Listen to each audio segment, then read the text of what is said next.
Hello everyone, so today I have a Wukong versus Jax top lane replay commentary. So in this replay I will showcase how to fuck Jax right in the pussy. Even though, Jax versus Wukong, or Wukong versus Jax in this case, it's actually a skill matchup. In my honest opinion, Wukong doesn't have any good matchups where you just straight up win. The best case scenario would be a skill matchup, like for example, Wukong versus Jax, Wukong versus Gnar. Like those are skill matchups, right? Um, in other cases, most of the time, Wukong just straight up loses because once again, he is a melee character. He has no sustain, and he has no reliable escape. His only escape is his decoy, which isn't reliable. Anyway, so like I was saying, Wukong versus Jax is a skill matchup. The only way for me to lose this matchup is if I get cheese level 1. Like right here, you see, Jax, he pretty much can just use his counter strike, and then there is no counterplay for me because early game, most of Wukong's damage is auto attacks. You see right here, I'm just shitting on him with auto attacks, right? If Jax plays his counter strike correctly,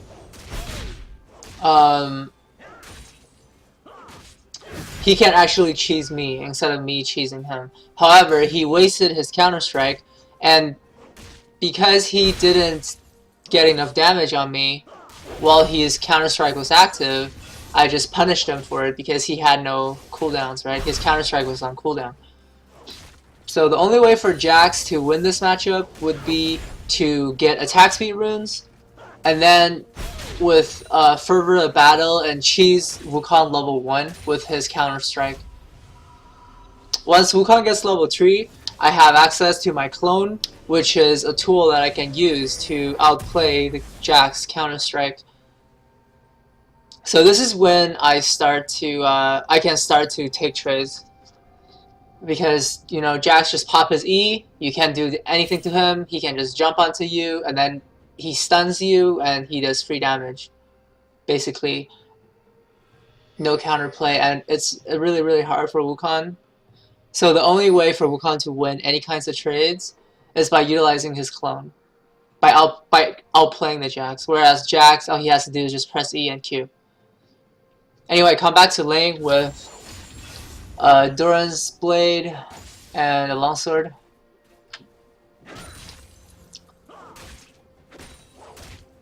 You see pretty much what I do is just I dash onto him, then I use clone, I force out his counter strike, I use his clone, and over here I'm setting up a freeze. I'm setting up a freeze right here.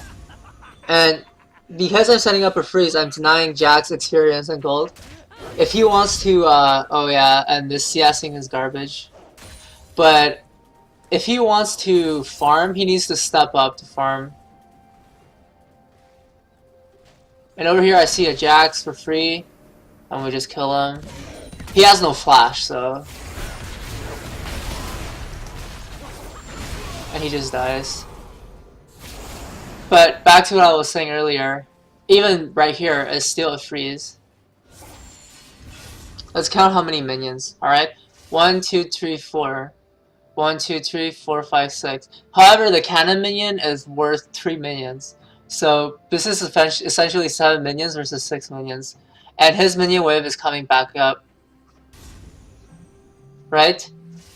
So once his minions comes, it's going to be an extra 6 minions, right? And my minions are still in base. Right here.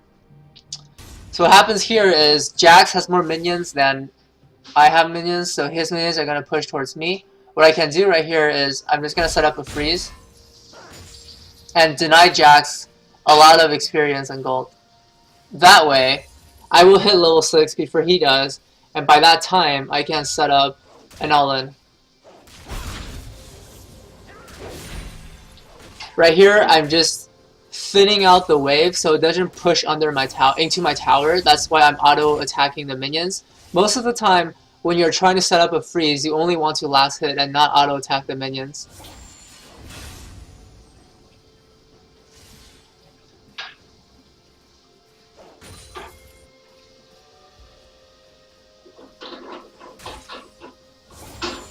So he comes back in, I'm level 5, and he's only level 4. So that means I'm gonna hit level 6 before he does. And right now, I'm auto-attacking the minions again, because I'm thinning out the wave. So the wave doesn't push into my tower. And you see, this whole time, the minion wave is frozen right outside of my tower range. And Jax needs to overextend for minions. And once he comes, I just go juke his... Alright, essentially... Okay, so how Jax trades is that he stuns you, right? And then he's gonna sneak in 1 or 2 auto attacks while you're stunned, and then he's gonna start running away. And because he stunned you, right? And then by the time you get out of your stun, he's starting to run, right? So there's no way for you to retaliate for a trade. However, what I did is I used my clone, which essentially denied him like trading potential. So he just wasted his stun for my clone cooldown, right? So again, he stuns me, but because I was in stealth, he cannot attack me. So because he did not attack me, I did a favorable trade. So this is what you need to do as Wukong to outplay the Jax. And now Jax has no counter strike up anymore, so if he steps up, I'm gonna dash to him again and do another trade on him. And you see he's scared. He's scared to come and auto attack. He's scared to come and farm. And right here, you see, I have 3 minions, right? Wait, never mind. I have 2 minions right here. Those are the caster minions from last wave.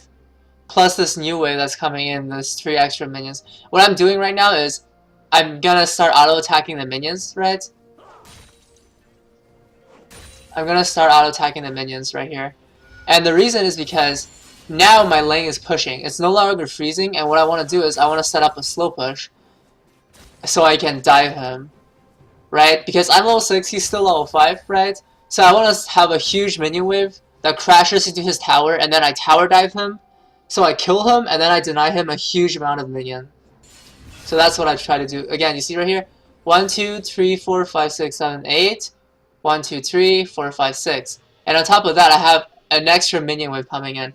So essentially, it's 8 plus 6, which is 14, versus 6 minions right here.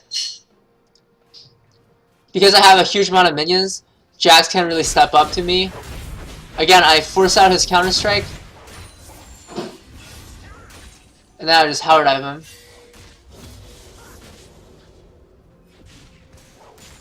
I tower dive him, I'm level 6, he's level 5. He has no counter strike. Unfortunately for me, I should have waited for my flash, but that's whatever. I didn't kill him, but you get the idea. That's what I was going for. I was going for the all-in on their tower to deny him more minions. That's why I started the slow push. Once again, this is to demonstrate, you know, how to trade, right? How do you abuse skill cooldowns? So you can have a favorable trade, so you can turn a skill matchup into your favor, on top of how to manipulate the minion wave so you can deny the enemy as much farm, as much experience as possible. Once again, right? Freezing the minion wave right outside of my tower range, and then setting up a slow push so I can tower dive him and deny him even more minions, etc., etc.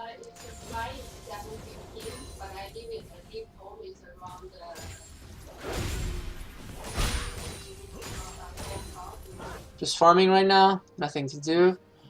Okay, now I have Theritic once again. I'm going for Tiamat next, but I'm getting the armor pen item first because I'm winning lane. I don't really need the sustain because Jax is not gonna poke me, and if I want to fight Jax, it's pretty much quick trades and all this.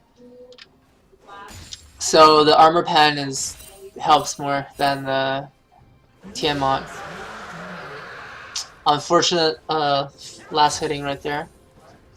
And then right here, Once again, I have a huge amount of minions stacking up that is slow pushing into Jax's tower. I'm just taking my time to last hit.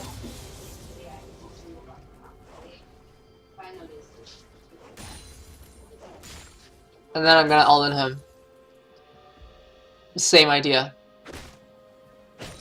Drop a ward. Force out his counter-strike. And then he's half HP. Proc my Thunderlords, then he's half HP. Now I can just all-in him on their tower. Once again.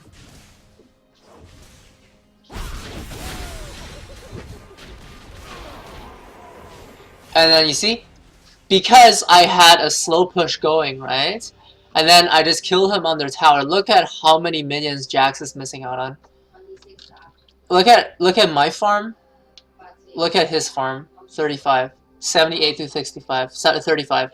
And I'm level 8, almost level 9, and what is he? He's level 7. So this is how you manipulate the minion wave, how you abuse skill cooldowns, right? You gotta bait out his counter-strike, and then you all-in him with a huge amount of minions stacking up, and then you deny him a lot of minions to tower. And now at this point, the laning phase is pretty much over. Like, Jax, there's nothing he can do anymore. I got boost of swiftness because it's a melee versus melee matchup, right? When you're in a melee versus melee matchup, you want to rush boots. Because, right, you can outrun him.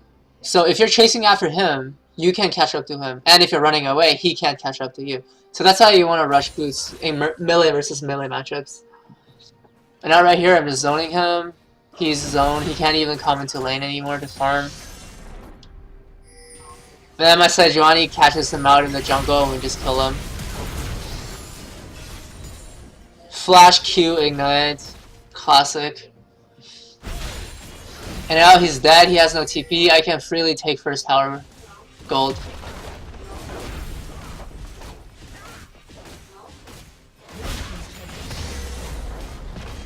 After that, you know, push it out.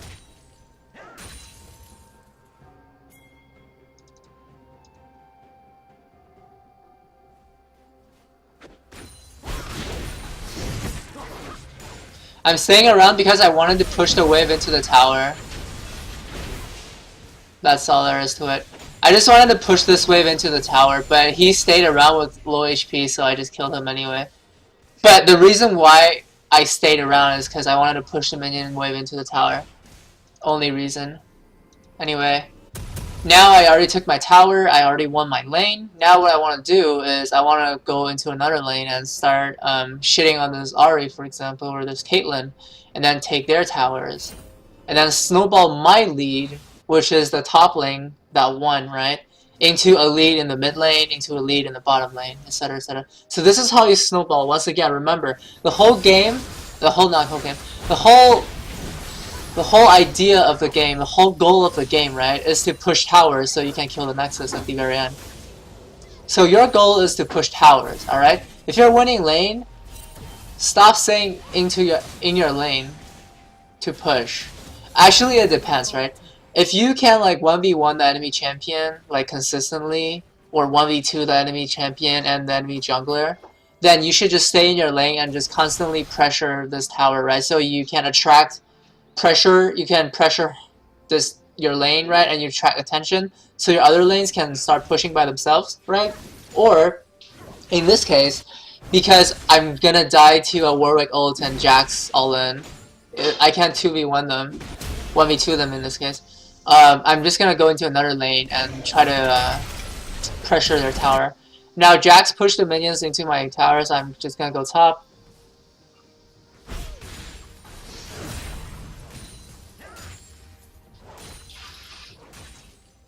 But that's pretty much the whole idea of pressuring lanes, right, and getting towers.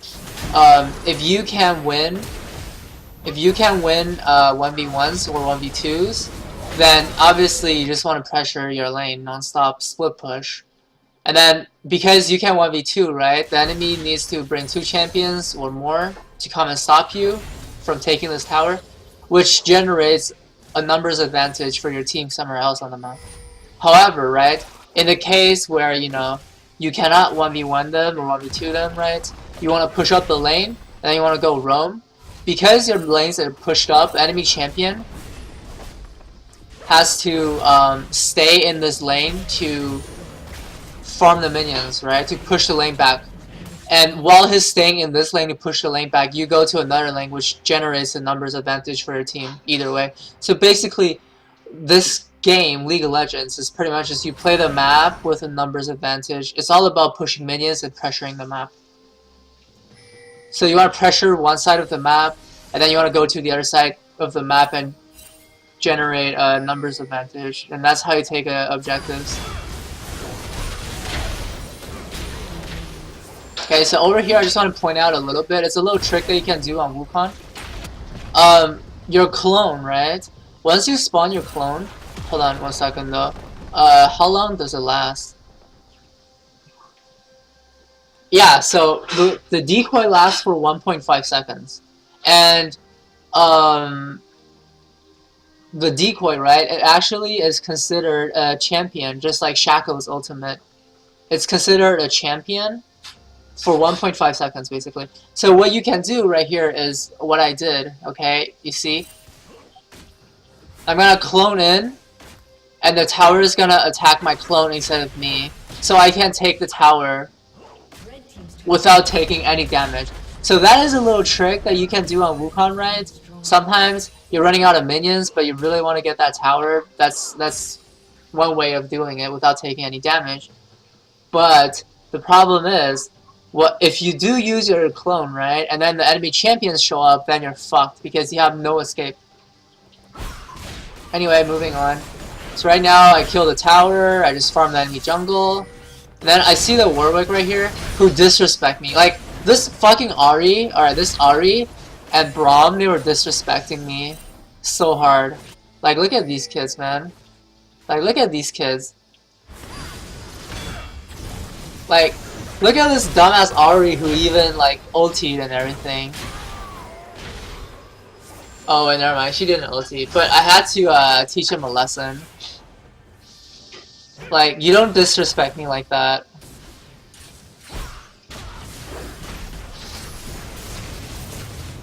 Once again, the combo. Okay.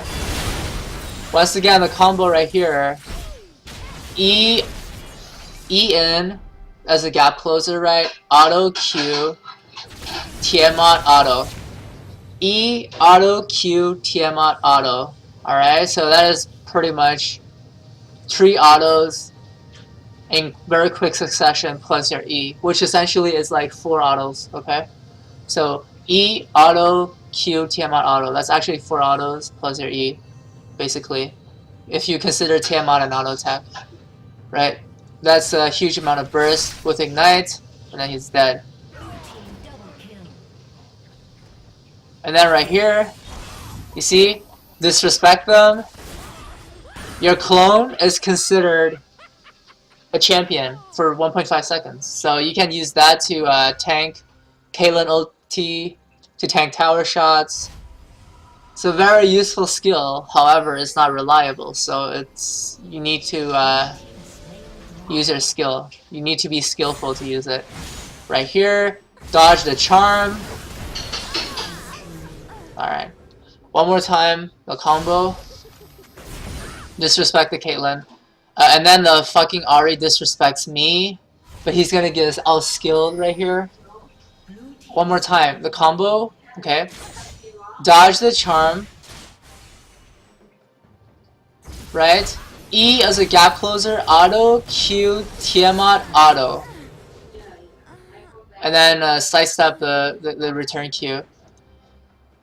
Again, one last time. The combo is E as a gap closer, auto, Q, Tiamat, auto. Alright? Tiamat is an animation cancel, which cancels your Q animation so you can auto attack one more time. So that is a huge amount of burst in quick succession. Obviously you want to sidestep the charm and the Q, the skill shots and everything.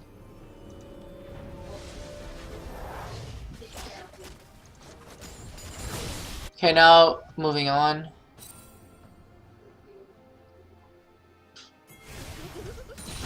So I just come mid, take tower, nothing they can do about it. And then I'm gonna push the next wave in. If I can. If I can't, then I'll probably go bottom. Okay, I see a Jax right here, just kill him. I have red buff, so he can't get away from me. He even flashed. Which was funny. The reason why I didn't kill him straight up, right, is because, okay, one more time. Like, right here,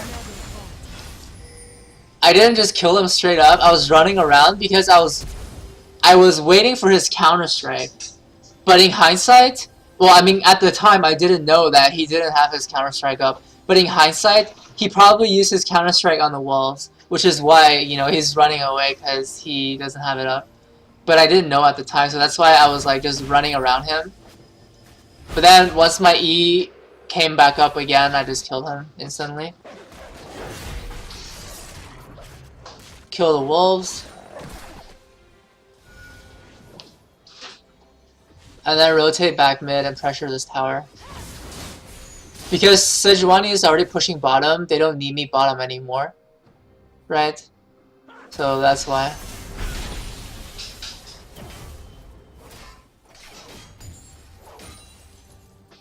Okay, just speed it up a little. Again, you see what the Sejuani is doing?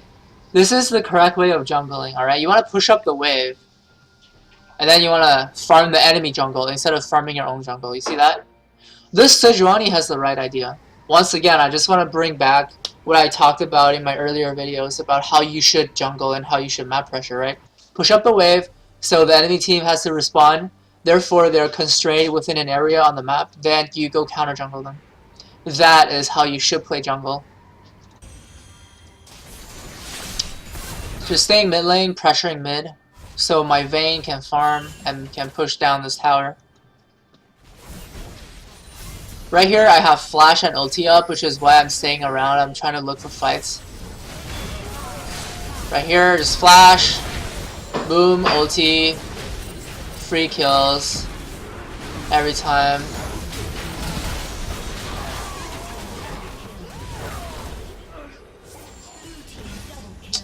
In hindsight, I probably could have had a penta if I didn't get exhausted right here. Like, think about it this way, right? Like, if I didn't get exhausted right here, the Ahri was probably dead. And after that, if I didn't get KS'd, that was my penta. If you really think about it, I could have had a penta this game. Unfortunate. It's okay. So we just kill them, and then we just push bottom. Because they're all bottom, just push it out. Like this Annie is really bad. You know what? Like, what he should have done is let Tibbers tank tower so we can start hitting on this tower. But like, cause Tibbers is gonna die soon anyway. But instead, look, like Tibbers not doing anything.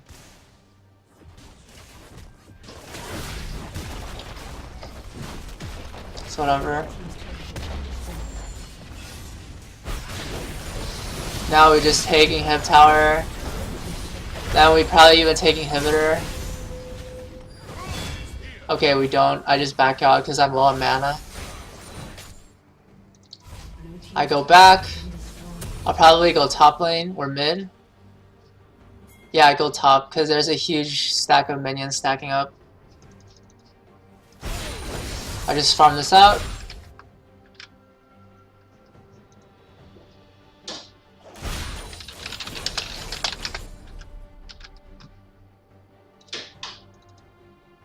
And then I push the next wave. Push it all the way, and then I would probably rotate mid again with my team. Okay, never mind. I just go back top. Like, this really disrespects me, so I had to go in on him. But unfortunately, he didn't die to Ignite, which is really, really unfortunate. I really thought that he would die to Ignite, but apparently not. Anyway, because I killed top lane and I forced jungle to go back, I just take top for free. We have a numbers advantage, right? Because Jax is dead, Warwick had to go back, therefore it's essentially 5 versus 3 on the map right now. And my team is already pressuring mid, so the enemy team has to defend mid, therefore opens me up for top lane for free. No one's gonna contest, so that's why I push top. Anyway, so this was a Wukong versus Jax gameplay replay commentary. Hopefully you have learned something.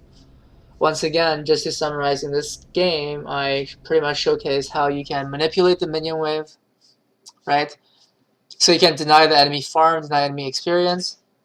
You want to abuse enemy cooldown windows to take favorable trades, so you can turn a skill matchup into a favorable matchup, right?